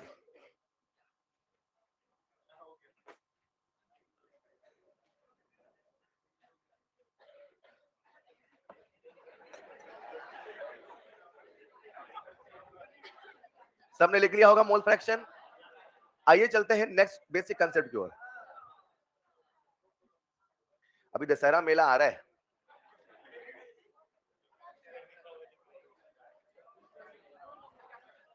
लिख लिया होगा सबने? एक्स ए प्लस एक्स बी बराबर 1, याद रहेगा? ये सारी बातें आपको ऑलरेडी हमने सोल्यूशन चैप्टर पढ़ा दी, हाँ या ना? चलिए चलते हैं बेसिक कंसेप्ट नंबर 2 में। आ जाओ प्यारे बच्चों, क्या आप सबने कंसंट्रेशन सुना है? जो नहीं लिख पाए बाद लिखें, फटाफट कर दो ना, सब पढ़ा पढ़ा है, जो एक्स्ट्रा पॉइंट है वो बताऊंगा। कंसंट्रेशन सुना है? अब जो आपको सुना है उसके अलावा जो बता रहा हूं सुनिएगा। कंसंट्रेशन, यूं तो कंसंट्रेशन के मायने, लेकिन हमारे सिलेबस में जब भी तो क्या सी का फॉर्मूला एन बाई वी होता है? इतना सबको याद है? अब इसके साथ एक फॉर्मूला और याद रखिएगा, राइट? आ जाओ सब लोग बोर्ड पे आ जाओ। ये है नंबर ऑफ मोल, क्या है? और नंबर ऑफ मोल का फॉर्मूला होता है weight in gram upon molecular weight into volume. चलेगा? अब थोड़ा फील करना एक बार में, आ जाओ। ये है molecular mass, right? Molecular weight या मॉलिक्यूलर मास, चलेगा? चलेगा। वेट अपॉन वॉल्यूम क्या मेरे प्यारे बच्चों डेंसिटी होता है? अब कुछ बच्चे कह रहे हैं स्ट्रेंथ, जरा सुनिएगा ध्यान से। जब स्ट्रेंथ होता है तो वेट ग्राम में होता है, वॉल्यूम लीटर में होता है। एग्री? एग्री? थोड़ा इमेजिन करो, आज ये वॉल्यूम एमएल में है, सोचो। सोच लिया?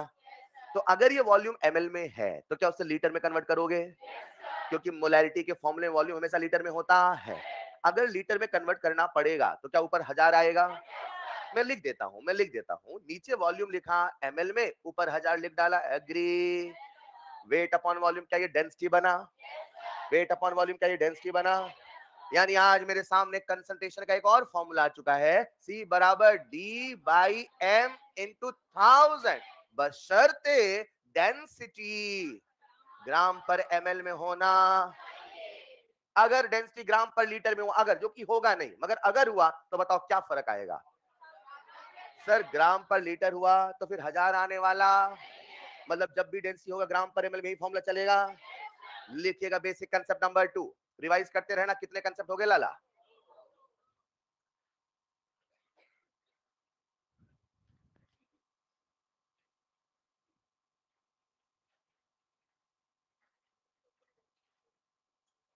सब लोग लिखते चले और याद करते चले आज हमने क्या क्या पढ़ा। तो प्यारे बच्चों, अभी चल रहा है इक्विलिब्रियम के पहले जो बीच में स्पेस था उसको फिल कर रहे हैं with the help of some basic concept. Mole fraction समझ गए? समझ गए। कंसंट्रेशन समझ गए? समझ गए। इस चैप्टर में बार बार मैं एक वर्ड बोलूंगा, पार्शियल प्रेशर। क्या बोलूंगा? अभी पूछूंगा, सारे फॉर्मूले याद करते चलना। कंसंट्रेशन का main formula N by V याद है? डेंसिटी वाला बोलो जरा, डेंसिटी वाला डी बाई एम इनटू 1000, बशर्ते डेंसिटी ग्राम पर एमएल में होना। शानदार। मोल फ्रैक्शन याद है? लिख लो एक बार जल्दी से, लिख। आओ इस चैप्टर में बार बार बारंबार मैं कंसेप्ट बोलूंगा जिसका नाम है पार्शियल प्रेशर। क्या नाम है? सर ये क्या होता है, कैसे निकालते हैं? आओ सभी बातों पे बात करते हैं। सब लोग आ जाओ। पार्शियल प्रेशर का फील तो मैंने आपको ऑलरेडी बताया है। The pressure exerted by any gas individually, किसी गैस का अपना खुद का प्रेशर। लिखो पहले थर्ड पॉइंट, पार्शियल प्रेशर। अब ये सब पढ़ाने को मोल कंसेप्ट में भी पढ़ाते हैं, है ना? पर वहां से बचा कि मैंने यहां बताया ताकि यहां पे इसका इक्विलिब्रियम से भी काम हो जाए। Is this clear? लिखना जरा, स्टेटमेंट लिख लो। Pressure exerted by, pressure exerted by any gas individually, pressure exerted by any gas individually, किसी गैस का अपना खुद का प्रेशर, वही है उसका पार्शियल प्रेशर। सर निकाले कैसे? निकालने के लिए इस चैप्टर में हम दो मेथड का इस्तेमाल करेंगे। ये बिल्कुल पानी जैसे याद होगा तो ही सवाल करने में मजा आएगा। मतलब पार्शियल प्रेशर बोलते दन से कंसेप्ट आना चाहिए, राइट? सबसे पहला कंसेप्ट है Dalton's law of partial pressure, जो कहता है पार्शियल प्रेशर बराबर mole fraction into total pressure. मैंने ऑलरेडी पढ़ाया सॉल्यूशन चैप्टर में। कितनों को याद है? रेज योर हैंड जल्दी से। वाई ए, वाई बी, एक्स ए, एक्स बी, राउल्स लॉ याद आया? नहीं याद है? रिवाइज करते रहना है ना। जैसे जैसे आगे बढ़ेंगे मैं प्रैक्टिस सेशन भी लाते रहूंगा न्यूमेरिकल का, लेकिन आप प्लीज अपने लेवल पे एक बार नोट्स रिवाइज करते रहिएगा, ठीक है? चलो ये है पार्शियल, मोल fraction into total. Partial pressure निकालने का एक तरीका, एक और तरीका है, वो तरीका जरूरी है चैप्टर के लिए, ठीक है? प्यारे बच्चों, क्या आप सबने पीवी बराबर एनआरटी पढ़ा है? अब रुको, जो मैं कहने वाला हूं। प्यारे बच्चों, हमारे आसपास जितनी भी गैसेस हैं, देखो जरा एक बार, ठीक, थोड़ा कॉमन सेंस जिंदा रखिएगा, है ना? ये जो गैसेस है, इनको हम लोग जब भी पढ़ते हैं आइडियल मान के चलते हैं। क्या मान चलते हैं? तो बच्चा मुझसे कहता है सर आप इन गैसेस को आइडियल मान के क्यों चलते हो? तो अभी वो बीओजी जो चैप्टर जिस पे क्वेश्चन मार्क लगा है, हाँ, सुन लो। उस चैप्टर में ऐसा पढ़ाया जाता था उस चैप्टर में ऐसा पढ़ाया जाता था कि हमारे आसपास जो भी गैसेस हैं अंडर दिस कंडीशन उनका बिहेवियर आइडियली है, उनका बिहेवियर एज ए फैक्ट मानो ना यार। अच्छा ऐसा है, मतलब ये जो गैसेस हैं इनका जो बिहेवियर अभी इस वक्त है वो कैसा है, आइडियल के जैसा है। जो भी कंसेप्ट आइडियल थे वो यहाँ पे लगाए जा सकते हैं। तो अगर हमें निकालना है पार्शियल प्रेशर, क्या निकालना है? लेट्स इमेजिन प्यारे बच्चों ये बर्तन है, सबको दिख रहा है क्या? दिख रहा है नहीं दिख रहा है? इसमें गैस भर दो। अब बताओ इस बर्तन का वॉल्यूम कितना है? 1 लीटर। तो गैस का वॉल्यूम, गैस का अपना वॉल्यूम होता है, गैस का वॉल्यूम ऑक्युपाइड होता है। जवाब देते रहो ना यार बेटा। गैस का वॉल्यूम, तो क्या गैस का वॉल्यूम 1 लीटर हुआ? चल। अब अंदर हमें गैस का वॉल्यूम पता है, टेम्परेचर पता है, बोलो ना यार, मोल पता है, तो क्या गैस का प्रेशर निकाल लोगे? अच्छा इसमें एक गैस ए भरो एक गैस बी भरो, दो भर दो। अच्छा गैस ए का वॉल्यूम कितना? 1 लीटर। गैस बी का वॉल्यूम, वॉल्यूम तो वही रहेगा। अच्छा गैस ए का मोल अगर 1 है और गैस बी का मोल अगर 1 है तो मोल तो अलग अलग होंगे। मोल अलग हैं, वॉल्यूम सेम है, तो बताओ दोनों का प्रेशर सेम होगा अलग अलग? पक्का ना? क्योंकि प्रेशर उनका अपना स्वभाव है। तो अगर कभी भी गैसेस का प्रेशर निकालना है तो निकालने का एक और तरीका है, पार्शियल प्रेशर। क्या बोला मैंने? बराबर N by V into R T कह दो, चलेगा? चलेगा। ए गैस तो ए का प्रेशर, ए गैस तो मोल भी, वॉल्यूम भी, टोटल वॉल्यूम। चलेगा? ऐसा थोड़ी होता गैस ए और बी है तो एक है ए, बी तू उधर रहे ना इधर मैं रहूंगा, ऐसा थोड़ी होता है। दोनों का तो पूरा वॉल्यूम, कंटेनर का वॉल्यूम होगा ना। अरे हाँ या ना? अच्छा मान लो गैस बी है तो पीबी बराबर N B by V into R. अब सुनना, क्या मैं एन बाई वी को सी कह दूं? यानी किसी भी गैस का पार्शियल प्रेशर निकालना है तो हो जाएगा concentration of A into R D. हाँ या ना? सारी बातों की एक बात, पार्शियल प्रेशर बराबर मोल फ्रैक्शन टोटल प्रेशर आपको याद था। एक और याद करो, पी बराबर सी आर टी, पी बराबर बोलेंगे पी बराबर, लिखिएगा जल्दी से बेसिक कंसेप्ट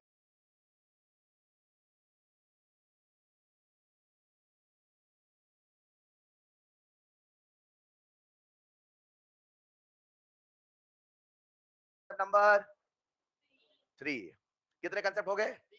पहला वाला क्या था? हाँ तो बैठे रहते हैं, नहीं पहला वाला क्या था? कोई मतलब ही नहीं भाई, सब कोई आंसर ही नहीं। पहला वाला क्या था? मोल। दूसरा वाला याद रहेगा? डेंसिटी वाला फॉर्मूला बताओ। सी बराबर D by M into thousand. तीसरा बेसिक कंसेप्ट पार्शियल प्रेशर, कितने फॉर्मूले आए? दो। पी बराबर पार्शियल प्रेशर बराबर mole fraction into total pressure, और दूसरा फॉर्मूला पी बराबर सी आई। चलेगा? शानदार। एक आपका बिल्कुल कॉमन सेंस का सवाल पूछ रहा हूं, ठीक? देख लिया होगा। कितने कंसेप्ट हो गए? 3। आइए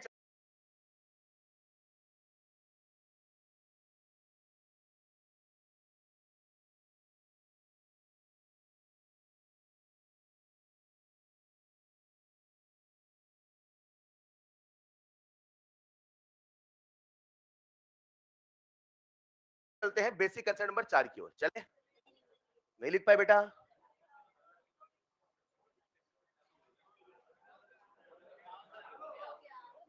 आगे बढ़े? आइए जरा बेसिक कंसेप्ट नंबर, सब लोग थोड़ा सा अपना कॉमन सेंस जगाओ। आओ प्यारे बच्चों आ जाओ बेटा आ जाओ। मान लो मेरे पास यहाँ पे एक कंटेनर है, देखो दिख रहा है सबको? अच्छा एक मिनट को ऐसे समझते हैं, मैंने क्या किया, आपके पास एक ऐसा कंटेनर रख दिया, देखो जरा, इसमें भर दो गैस है भर दो, और एक दूसरा कंटेनर लो इसमें भरो गैस भी भर दो। क्या बात है? और इन दोनों की रिएक्शन कराओ। कैसे कराओगे? है क्या करना पड़ेगा? आज तो बता रहे हो ऐड करना पड़ेगा, जब ये सवाल आता दिमाग काम नहीं करता है। क्या अपने को दोनों को ऐड करना पड़ेगा? मैंने दोनों को कर दिया ऐड, कर दो ऐड बेटा। यहां से यहां लगा दी पाइप, जाओ बेटा रिएक्शन कर लो। अब ए वहां जाएगा कि बी यहां आएगा? मान लो इसका वॉल्यूम है 1 लीटर, अरे मान लो इसका वॉल्यूम है 1 लीटर, मान लो। Now tell me what should be the volume of A? 1 litre है ना? ए उधर ही रहेगा, यहीं पे ए खड़ा है, बी उधर, इधर से तू रिएक्शन करना, मैं क्यों आऊं? अब वॉल्यूम कितना होगा? 2 लीटर। शानदार। ये कंसेप्ट शायद बहुत छोटा है लेकिन आप सवालों में गलती यही करने वाले हो। अब सुनना, जब ए और बी रिएक्शन करेंगे तो कुछ बनेगा भी तो सही। मान लो एक प्रोडक्ट बना सी, क्या बना, तो मैं इधर एक नया बर्तन बना रहा हूं, ठीक, मैं क्या करता हूं, इसको भी जोड़ देता हूं, जोड़ दो क्या, जोड़ दो बेटा, देखो मैंने पाइप लगा के जोड़ दिया, चलेगा। अब थोड़ा दिमाग लगाना, ठीक बेटा, दिमाग लगाना है, घबराओ नहीं, ठीक है। आइए जरा, मैंने जोड़ दिया क्या, अब सुनिएगा, जो रिएक्शन है वो कुछ ऐसी है, ए प्लस बी से बना सी, मान लो। अब इसका वॉल्यूम 1 लीटर, मान लो। अब जो पूछू ध्यान से बताना, ठीक, ए का मोल है 1, मान लो, बी का मोल है 1, मान लो, सी का मोल है, आगे करें सर 1 + 1 तो 2 होगा ना, मोल तो मास होता है ना, law of conservation of mass, mole है ना। अरे 1 मोल गिव, नहीं समझे, 1 मोल जाएगा तो ए के कितने मोल, बी के मोल, सी के mole. Now listen to the question, what is the concentration of A, 1/1 की 1/3। हाँ याद रखा ना, पूरे बर्तन का वॉल्यूम लेना, फिर आप इधर का गिनते उधर नहीं गिनते, उधर गिनते इधर नहीं गिनते हो, अभी कहते हो कंसंट्रेशन गलत आ रहा है। हेलो, कॉपी में कैसे लिखिएगा, बेसिक कंसेप्ट नंबर 4 लिख लीजिएगा। तो कैसे लिखेंगे, सी ए बराबर, इससे बोलता हूं V1 V2 V3, ठीक है, पहले बर्तन का वॉल्यूम V1 V2 V3, तो ए का concentration Na/V1 plus V2 plus V3, concentration of B Nb upon V1 plus V2 plus V3, concentration of C Nc upon V1। लिख लो बेटा, लिख लो।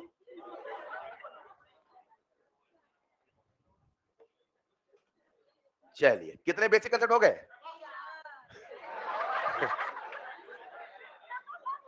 क्या हो गया बेटा, कोई दिक्कत, गलती हो गई बेटा,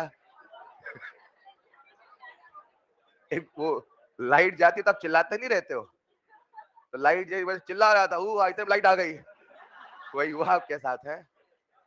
आइए जरा, लिख लिया होगा सबने, क्यों ऐसी हरकतें करते हैं, अच्छा चलो आज पता चल गया आप भी हो, है, लिख लिया होगा सबने, ये जो अच्छाई का आवरण पहना था वो हट गया आज। एक है concentration of A, concentration of B, concentration of C, चलेगा। कितने बेसिक हो गए, 4, रिवाइज करते, पहला वाला, दूसरा वाला, कॉपी देख के बोलो बेटा, कॉपी देख के बोलो, कॉपी में आओ, पहला वाला फॉर्मूला याद करिए, दूसरा वाला, तीसरा वाला, कितने फॉर्मूले, पार्शियल प्रेशर बराबर mole fraction into total pressure, P बराबर CRT। आप यकीन नहीं करोगे, यही याद होता, बस कोशिश करता, आप ये मत सोचो दुनिया क्या कर रही, मैं याद कर रहा हूँ नहीं कर रही, ये सोचो आप, ठीक ना। पार्शियल प्रेशर बराबर mole fraction into total pressure and P बराबर CRT, बर्तन का वॉल्यूम, चलेगा। अगर आप इस चैप्टर पढ़ना चाहते हैं तो बार बार एक शब्द आप सबके सामने आएगा, दैट इज एक्टिव मास, लिखिएगा नेक्स्ट कंसेप्ट एक्टिव मास, अभी बेसिक कंसेप्ट चल रहा भाई, है ना, लिखिएगा एक्टिव मास, अभी इक्विलिब्रियम नहीं आया, आएगा तो पता चल जाएगा, सब कुछ थम सा जाएगा। लिखिएगा नेक्स्ट पॉइंट, एक्टिव मास। आइए जरा, ये क्या होता है, एनसीईआरटी कहती है, कौन कहती है, पुराने जमाने में, क्या कहती है, वैसा लिखती है, इन ओल्ड डेज, इन ओल्ड डेज, पुराने जमाने में जो लोग हुआ करते थे वो कंसंट्रेशन नहीं बोला करते थे, वो कंसंट्रेशन को ही एक्टिव मास बोला करते थे। हेलो, ये कुछ ऐसा है कि आज हम लोग बोलते हैं पानी, क्या बोलते हैं, वैसा पढ़ाया जाए बेटा, पता पुराने जमाने में जल बोला करते थे, ओ वाह जल ही तो पानी है, यानी कोई मुझसे कहे हाँ एक्टिव मास क्या है, तो आप क्या कहोगे, कंसंट्रेशन ही तो है, अरे नाम बदल गया है, कंसेप्ट वही है, फील वही है, लेकिन लेकिन लेकिन इसकी खोज के पीछे इसका एक मतलब छुपा है, वो मतलब क्या छुपा है, लिखना, फर्स्ट पॉइंट लिखना, in NCERT, first point, in old days, हाँ वही लाइन लिख लो, in old days concentration was referred as active mass, यहां मैंने एम लिखा है, इसका मतलब एक्टिव मास है, right, in old days concentration was referred as active mass, पुराने जमाने में वो कंसंट्रेशन को ही एक्टिव मास बोला करते थे, और इसका सिंबल हुआ करता था सिंबॉलिक रिप्रेजेंटेशन, वो कुछ ऐसे डब्बा बना देते थे, तो जैसे डब्बा बना दे समझ जाना वही कंसंट्रेशन है, वही एक्टिव मास है, चलेगा। लेकिन लेकिन लेकिन सच्चाई में, रियलिटी में एक्टिव मास को अगर आप फील करना चाहते हैं तो आपको फील करना पड़ेगा, वो फील क्या है, लाइन लिखिएगा जरा, active mass, active mass is that part of reactant. Active mass is that part of reactant. मतलब reactant का वो हिस्सा is that part of reactant which is that part of reactant which actively participate which actively participate in the reaction which actively participate in the reaction. किसी भी reaction में reactant का वो हिस्सा रिएक्टेंट का तो रिएक्शन में एक्टिवली पार्टिसिपेट करता है उसे ही उसका बोला जाएगा एक्टिव मास. यहां मास से मेरा मतलब मास नहीं है, याद रखना. उस समय लोगों ने मास बनाया, ये बहुत पुराने जमाने की बात है, शायद उन्हें मोल नहीं पता था, लेकिन हम कैसे सुन रहे जरा सुनिएगा. Active mass is that part of the reactant which actively participate in the reaction. थोड़ा मुझे आपका सीरियसनेस चाहिए, थोड़ा मुझे आपका ध्यान चाहिए. प्यारे बच्चों, आज इस चैप्टर में जब भी होंगी रिएक्शंस, क्या होंगी? हाँ, ये सच है कि हमारा सिलेबस गैसियस केमिकल इक्विलिब्रियम है, लेकिन कभी-कभी पूरी रिएक्शन में से एक कंपोनेंट गैस होगा, मगर एक कंपोनेंट सॉलिड भी हो सकता है. एक कंपोनेंट लिक्विड हो सकता है. पूरी रिएक्शन सॉलिड लिक्विड हो ऐसा बहुत रेयरली होगा. एक ना एक कंपोनेंट गैस होने वाला है, लेकिन इन जनरल कोई दूसरा कंपोनेंट सॉलिड लिक्विड भी हो सकता है. यानी आज इस चैप्टर में जब भी आप सब्सटेंसेस को इन्वॉल्व करोगे तो आपके पास तीन तरह के सब्सटेंस आएंगे, या तो होगा सॉलिड, या तो होगा लिक्विड, या तो होगा. जब मैं लिक्विड कहता हूं, लिक्विड मेरा मतलब एक्वस मीडियम. क्या मतलब है? अगर किसी रिएक्शन को मैं लिक्विड कह रहा हूं तो वास्तव में लिक्विड रिएक्शन नहीं कर रहा, एक सॉल्यूशन को रिएक्शन करवा रहे हैं, राइट? तो वो एक एक्वस मीडियम हुआ, हाँ या ना? यानी आज आपके सामने तीन चीजें होने वाली हैं, एक होगा सॉलिड, एक होगा लिक्विड, एक होगा गैस. अगर कभी होंगे गैस या होगा सॉल्यूशन यानी कि लिक्विड, अगर कभी होगा गैस या होगा यानी कि, उस केस में एक्टिव मास का मतलब क्या है वो बताने वाला हूं. और अगर सॉलिड होगा या प्योर लिक्विड होगा तो एक्टिव मास का मतलब क्या है, दो हिस्सों बताने वाला हूं. चलेगा? सबसे पहले इसको समझते हैं, बस 2 मिनट और लूंगा. एक्टिव मास क्या है? It is that part of reactant which actively participate in the. आओ थोड़ा फील करते हैं, इमेजिन करते हैं प्यारे बच्चों, हम सबके सामने ये बर्तन है. आओ ना बच्चों, सबको दिख रहा है क्या? इस बर्तन का वॉल्यूम है V, मान लो. इसमें आपने गैसेस के 1 मोल भर दिया, मान लो. गैसेस के कितने मोल? कितने मोल? सच बताओ, जब रिएक्शन होती है एज पर कॉलिजन थ्योरी जो आपके सिलेबस में है, जब रिएक्शन होती है तो रिएक्टेंट एक साथ आके अटैक करते हैं कि एक एक मॉलिक्यूल करके आए होंगे. यानी शुरुआत में रिएक्टेंट का एक हिस्सा रिएक्शन करने जाता है. अगर आपने 100 ग्राम लिए हैं तो 100 ग्राम एक साथ रिएक्शन में जाए कोई जरूरी हो सकता है 100 में 10 ग्राम जाए, हो सकता है 100 में 20 ग्राम जाए. ये तो उसका स्वभाव है ना यार, कि आप 1 किलो खरीद के लाओगे रिएक्टेंट तो 1 किलो रिएक्शन जाएगा. कुछ देर के बाद 1 किलो खत्म होगा. शुरुआत में एक हिस्सा रिएक्शन जाता है ना. मान लो, क्या बोला मैंने? आपने एक, इसका वॉल्यूम है 1 लीटर, कितना है? और गैसेस के मोल कितने? मान लो 1 लीटर में 1 मोल का आधा हिस्सा चला गया. आधा हिस्सा, आधा हिस्सा, 1 मोल का आधा, 1 मोल का, हेलो, 1 मोल का, 1 मोल का. एक्टिव मास की परिभाषा क्या है? Active mass is that part, part मतलब हिस्सा, पार्ट मतलब it is that part of reactant which actively participate in the reaction. 1 मोल का कितना हिस्सा गया? आधा. तो सच बताओ, अगर हिस्सा आधा गया तो क्या एक्टिव मास हाफ लिखूंगा? लोगों ने सोचा, चाहे ऐसे बोलो चाहे ऐसे बोलो, आज एक्टिव मास हाफ है क्योंकि हिस्सा हाफ है, लेकिन इसको ऐसे भी तो बोला जा सकता है. कैसे? इस गैस का जो वॉल्यूम होगा वो कंटेनर का वॉल्यूम होगा. सहमत हो तो हाँ कहना. इसका वॉल्यूम कितना है? 1 लीटर. 1 मोल में से कितने मोल गए? आधे मोल. आधे मोल गए. आधे, आधे, आधे. तो अगर मैं आपसे कहूं कि कितने रिएक्शन हुई तो आप क्या कहोगे? सर आधे मोल की रिएक्शन हुई. लेकिन जब भी हम रिएक्शन पढ़ेंगे उसमें हमें मोल नहीं, कंसंट्रेशन बोलना है. तो लोगों ने क्या बोला कि चाहे उसका हिस्सा बताओ, चाहे उसका, गैसेस के केस में या सॉल्यूशन के केस में चाहे उसका हिस्सा बताओ, चाहे आप ऐसा कहो कितना मोल रिएक्शन हो गया? आधा मोल. तो आधा बटे 1, चाहे कंसंट्रेशन बताओ, बात तो बराबर है. बात तो, अगर आप समझना चाहे किसी और एग्जांपल लेके सोचिएगा. जब जब हिस्सा बोलोगे तब तब कंसंट्रेशन आएगा. जब जब हिस्सा बोलोगे तब तब कंसंट्रेशन आएगा. जब जब हिस्सा बोलोगे तब तब कंसंट्रेशन. इसीलिए सॉलिड, सॉरी, गैसेज और सॉल्यूशन के लिए जो एक्टिव मास था, लोगों ने कहा दिमाग मत लगाओ, चुपचाप से बोलो कंसंट्रेशन. क्या बोलो? लेकिन सच में वो कंसंट्रेशन के पहले क्या था? हिस्सा. मगर वो जो हिस्सा था वो हमेशा क्या निकल के आता था? कंसंट्रेशन के बराबर. इसलिए उसे हमेशा क्या बोला गया? कंसंट्रेशन. अपनी बेल हुई थी क्या? पक्का? 11:10 तक टाइम नहीं है? ठीक है, तो इसको मैं यहाँ पे खत्म करता हूँ लाइन सर, इसको नेक्स्ट क्लास समझाऊंगा. ठीक है, कॉपी में लिखिएगा, नेक्स्ट क्लास में इक्विलिब्रियम फुल फ्लेज स्टार्ट हो जाएगा, राइट? कॉपी में लाइन लिख लो, फॉर गैसेज एंड सॉल्यूशन, जैसे बोलो वैसे लिखना, for gases and solution. Next point लिख लो, फॉर गैसेज एंड सॉल्यूशन। जब भी गैसेज और सॉल्यूशन सवाल में आएंगे, याद रखना उसका एक्टिव मास हमेशा हमेशा क्या होगा? कंसंट्रेशन। और कंसंट्रेशन का मतलब क्या होगा? मोल पर लीटर। हाँ या ना? हाँ या ना? गैसेस के लिए और सॉल्यूशन के लिए एक्टिव मास का मतलब है कंसंट्रेशन या मोल पर लीटर। एक बार लिखे रहो, उसका सिंबॉलिक रिप्रेजेंटेशन कुछ ऐसा होगा।